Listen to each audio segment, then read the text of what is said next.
Serena el mundo de las aves, la magia de la biología especulativa. La teoría de la evolución de Charles Darwin ya es ampliamente asumida por la gran mayoría del mundo, tanto en el campo científico como en el día a día, y la cultura popular, hasta el punto que la gente creyente también acepta esta teoría a pesar de que la Biblia y todas las religiones tienen una explicación muy simplista de la creación de la vida.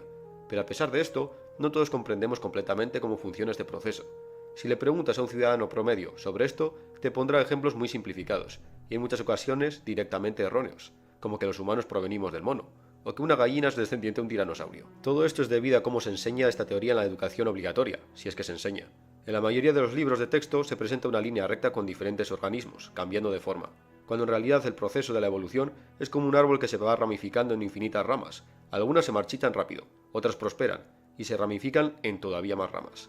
Y aunque la evolución de la vida parezca un proceso inteligente, y cosas como los ojos, las alas o el veneno parezcan milagros, estas características son el resultado de mutaciones aleatorias, que al ser de gran ayuda para el organismo que portaba esta mutación, le permitieron prosperar y pasar este gen a la siguiente generación. Aunque esto queda bastante claro si te pones a pensarlo detenidamente, todo esto suena a auténtica locura. Si a alguien que no controla mucho del tema le presentas el animal que era el antepasado de las ballenas actuales, por un lado, y por el otro le muestras una ballena, te dirá que estos dos animales no tienen nada que ver, y que seguramente estás loco si asumes que son familia. Pero es que este fue un proceso de millones de años, tan Sí, justamente como el que dijo antes. Como el ejemplo ese de la gallina y el tiranosaurio. Sí, sí, mira, acá tenés una gallina. Esa cosa era un tiranosaurio, ojito. Y mucha gente te diría que estás loco. progresivo que para nosotros es casi imposible de imaginar. Pero ahora pondré un ejemplo mucho más rápido y antinatural que todos entenderemos. En unos pocos miles de años, los humanos cogimos esto y lo convertimos en este engendro. Hicimos una evolución artificial. ¿Por qué engendro, pobrecito? En vez de la selección natural, fue nuestra cría selectiva lo que transformó un majestuoso lobo en estos seres que no durarían ni una generación si estuvieran libres en la naturaleza. Pues después de este ejemplo, imaginaros las cosas que puede hacer la evolución a lo largo de millones y millones Según qué raza de perro, según qué raza. Creo que algunas sí podrían. de años. Y hay un proyecto de evolución especulativa fascinante, que vamos a analizar en este vídeo, a modo de experimento. Bienvenidos al increíble mundo de Serena, el planeta de las aves.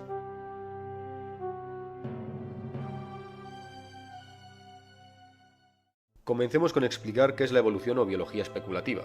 En resumidas cuentas, se trata de una disciplina que trata de imaginar las posibilidades que la evolución puede ofrecer en el desarrollo de diferentes organismos. Esto puede ser útil para imaginarnos cómo podrían ser los organismos alienígenas, cómo eran algunos seres de nuestro pasado de los que no tenemos demasiada información, o lo que tiene más relación con este vídeo, cómo pueden ramificarse organismos que conocemos hoy en día en el futuro.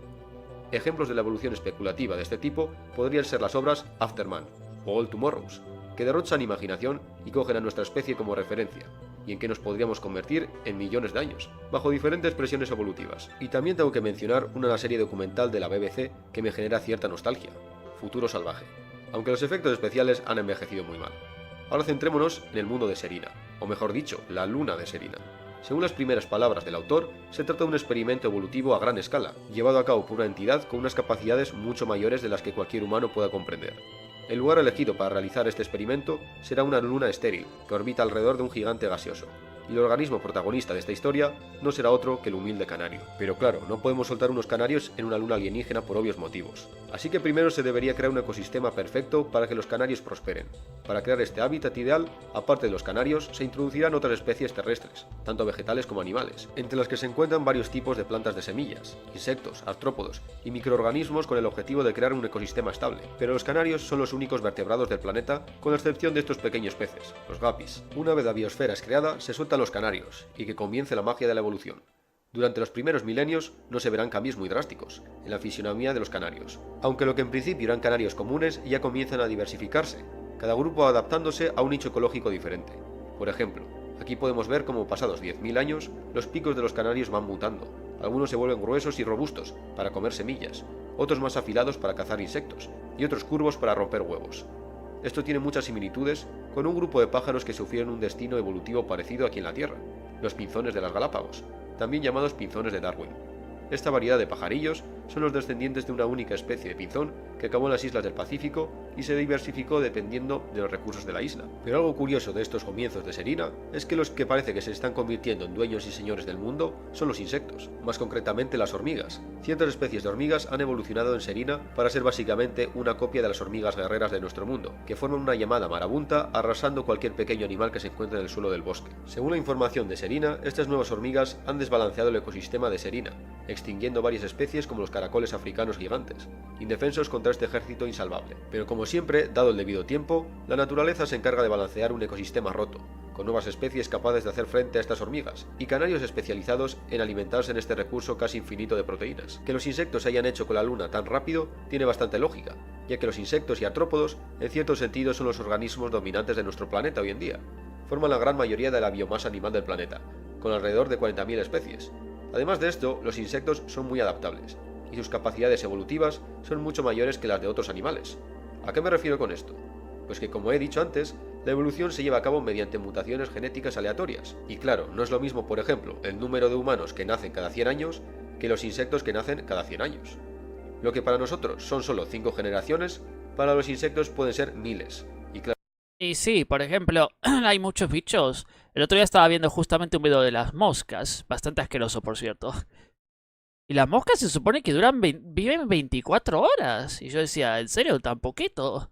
Yo sabía que, por ejemplo, las mariposas también duran 24 horas, o sea, no viven nada. Creo que viven más tiempo cuando son larvas. Cuando ya crecen y eso no tienen tiempo de nada, se tienen que reproducir porque se mueren rapidísimo. O sea, sí, imagínate cuántas generaciones salen en un solo mes.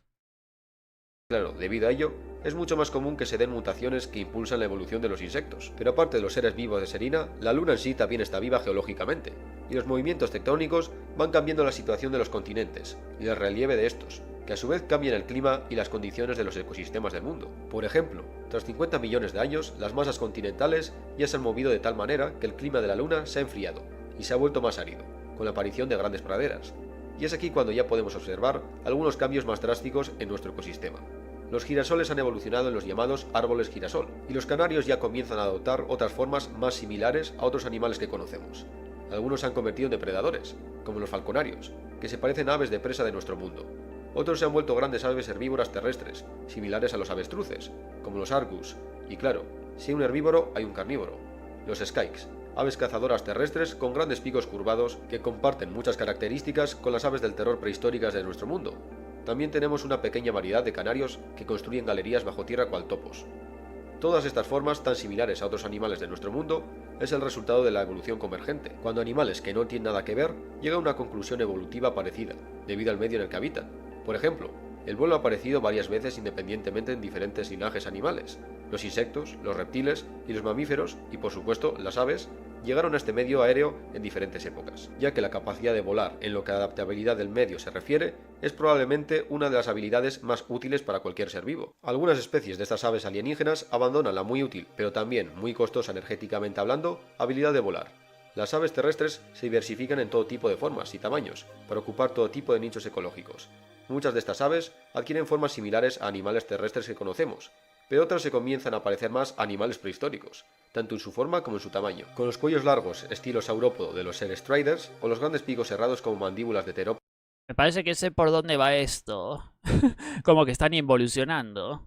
de los Serins tiranos. Otras especies abandonan completamente el estilo de vida terrestre y se vuelven semiacuáticas. Sus alas se convierten en aletas y sus pies se vuelven palmeados, con el objetivo de explorar un medio casi inutilizado por el resto de animales de Serena, como son los océanos. Esto tiene similitudes con la evolución de los pingüinos en la Tierra, solo que a diferencia de los pingüinos en nuestro planeta, las aves de Serena no se encuentran grandes competidores en estos océanos alienígenas, por lo que la diversificación de aves acuáticas alcanza un pico increíble, y muchas de las nuevas especies evolucionan convergentemente a los cetáceos de la Tierra, es decir, que muchos de estos animales acaban pareciéndose a las ballenas que todos conocemos. Pero no penséis que el cielo se quedará vacío. Las especies Eso es algo que igual, ya que lo veo, me deja pensando en esto que siempre se decía de, mira, los dinosaurios solamente eran los terrestres, los que volaban y los que estaban en el agua no eran dinosaurios. Bueno, en este caso parece que sería lo... Bueno, es un caso hipotético, ¿no? Podría ser lo contrario, porque estaban los... ¿Cómo se llamaban esto? Los del agua... plesiosaurio, el mosasaurio, el de Jurassic, bueno, lo conocen por Jurassic World. Pero muchos de esos tenían que ver más con otros animales acuáticos. Pero bueno, si tenemos en cuenta lo que dijo al inicio del video, puede ser que una cosa se convierta en otra cosa que no tenía nada que ver. Aunque lo que se sabe hasta ahora, de lo que se extinguió a lo de ahora, sí está comprobado. Bueno, no sé qué tan comprobado, que no tiene nada que ver, no tiene nada que ver esos animales acuáticos con los terrestres. Las voladoras de estos herederos de los canarios seguirán siendo la rama más numerosa de todas, dando como resultado a especies tan dispares como los diminutos Seabird whistles, el ave más pequeña que jamás ha existido, o los titánicos arcángeles, que alcanzan tamaños que dejarían en ridículo a los mayores Bueno, pero esto ya está muy exagerado. pterosaurios. A medida que avanzan las eras en Serina, las variedades de los supuestos canarios van aumentando y llegamos a un punto en que estas aves adoptan formas totalmente aliens, que no tienen parangón a nada que hayamos visto en la Tierra, como los mittens y sus descendientes con sus picos elásticos y prensibles, una habilidad muy útil a la hora de manipular objetos, o otros como el grupo de aves metamórficas y su ciclo reproductivo que es muy similar al de muchos anfibios e insectos de la Tierra, que comienzan en estado larvario en el agua, pasando la mayor parte de su vida en esta forma, para luego salir y alzar el vuelo.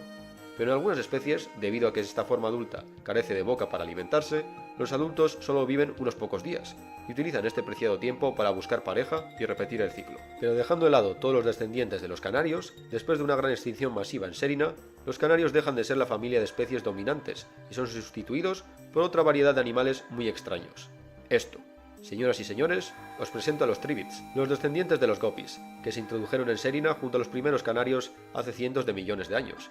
Sí, como lo oís, estos animales, de aspecto casi mamífero, son peces que se han adaptado a respirar aire y reproducirse en tierra firme, cortando completamente su lazo con el agua. De hecho, su original plan corporal todavía es similar al de un pez, con dos extremidades delanteras, lo que antes eran las aletas, y una gran pata trasera, donde antes estaba la cola. Su esqueleto está hecho de cartílago, lo que Es un poco raro igual, no, o sea, sí, sé que es especulativo y todo, pero es un poco raro. ¿Cómo se movería con una sola pata así? ¿A saltitos? ¿O cómo? ¿Mantendría el mayor peso en las dos de adelante? Porque con la de atrás tendría que dar saltitos. Es un poco raro esto. lo que también permite que estos animales sean muy Sí, algo así, dar saltitos. elásticos y su forma de correr muy eficiente, usando su columna cartilaginosa como una especie de muelle. Esta familia de peces, entre comillas, se diversificará en todo tipo de formas, convirtiéndose en un grupo competidor de las aves de Serina. Y aunque esto parezca una locura, si lo pensáis, la evolución en nuestro planeta también ha dado sorpresas. Durante el Mesozoico, probablemente el último grupo de animales por el que apostaríais serían los mamíferos, un grupo formado por pequeños animales que no superaban el tamaño de una rata, que por lo general tenían hábitos nocturnos, para no encontrarse cara a cara con los dueños y señores del mundo en aquel. Sí, esto sí lo sabía. Lo de los dinosaurios. Los mamíferos en la época de los dinosaurios eran diminutos. Los que dominaban el mundo eran los dinosaurios, literalmente. Estos tenían que estar escondidos o estar por ahí arrastrándose para evitar que estos grandulones se los coman. Aquella época, los dinosaurios. Pero tras el evento de la extinción KPG, había una vía libre para estos pequeños antepasados nuestros. Lo que antes era un mundo donde todos los nichos ecológicos eran ocupados por reptiles, estaba libre de competencia. Así que estos pequeños supervivientes reclamaron estos nichos y se diversificaron en todo tipo de formas durante el Cenozoico, hasta ser el grupo dominante de organismos hoy en día. Y Serina no solo es cuna de criaturas de formas increíbles, sino que eventualmente también aparecerán seres inteligentes. De hecho, a lo largo de la saga de Serina, la inteligencia surgirá en varias ocasiones en diferentes eras y lugares. Esto también tiene conexión con la teoría siluriana que ya hemos explorado en este canal, ya que ser una criatura muy inteligente no garantiza tu éxito como especie, y en varias ocasiones vemos cómo especies inteligentes desaparecen en las arenas de la evolución, de este mundo hostil sin dejar rastro, siendo superadas por otras criaturas más adaptables. Para la naturaleza la sapiencia no es algo sagrado, pero finalmente, en Serina, aparecerán varias especies que desarrollan la sapiencia simultáneamente, comenzando con los Woodcrafters, que son descendientes de los Gopis, y los Grave Diggers, descendientes de los canarios, lo que da como resultado conflicto entre estas dos en un principio, sobre todo teniendo en cuenta que los Grave Diggers eran depredadores de los Woodcrafters, que eran herbívoros, pero también una lección de lo que ocurre cuando la convivencia y el deseo de entenderse con otros se antepone al rencor y el odio. A lo largo de los eones, nuevas especies inteligentes se darán a conocer en este mundo, y los últimos tomos del mundo de Serina dejan de ser una historia de lo fascinante que es la evolución para centrarse más en los conflictos de las civilizaciones. Tremendo, ya saben dibujar y todo. Aunque bueno, esto ya he visto también que los elefantes pueden aprender a hacer eso.